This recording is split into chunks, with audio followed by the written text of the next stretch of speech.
say that the fourth good reason for the existence of God is the historical facts concerning the life, death, and resurrection of Jesus. Explain. Well, Jesus of Nazareth was a remarkable individual by all accounts, John. New Testament historians have reached something of a consensus that the historical Jesus came on the scene with an unprecedented sense of divine authority, the authority to stand and speak in God's place. He claimed that in himself the kingdom of God had broken into human history. And as visible demonstrations of this fact, he carried out a ministry of miracle working and exorcisms. But the most radical confirmation of his personal claims was his resurrection from the dead. If Jesus really did rise from the dead, that means that he must have been who he claimed to be, and that God has publicly vindicated those claims. Now, I realize that most people think the resurrection of Jesus is something you just believe in by faith. But in my doctoral studies at the University of Munich on this subject, I was surprised to find that there are actually 4 established facts which are agreed to by the wide majority of New Testament scholars today, which I think are best explained by the fact of Jesus' resurrection. What are they? Number 1 is that following his crucifixion, Jesus of Nazareth was laid in a tomb by a member of the Jewish high court named Joseph of Arimathea.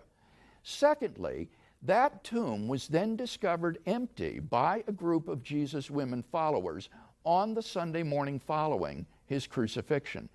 Thirdly, thereafter, different individuals and groups of people under a variety of circumstances and at different locales saw appearances of Jesus alive from the dead.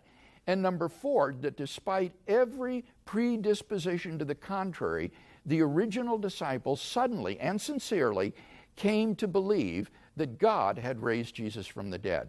Now, those facts are widely acknowledged by the majority of New Testament historians today. The only question is, how do you best explain them?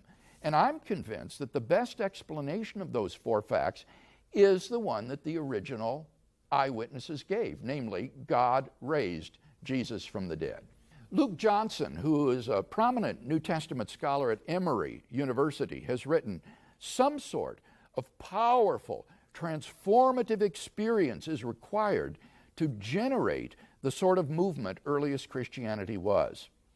And N.T. Wright, who is a prominent British scholar, has concluded, "That is why, as a historian, I cannot explain the rise of early Christianity unless Jesus rose again, leaving an empty tomb behind him." So we can summarize this argument as follows.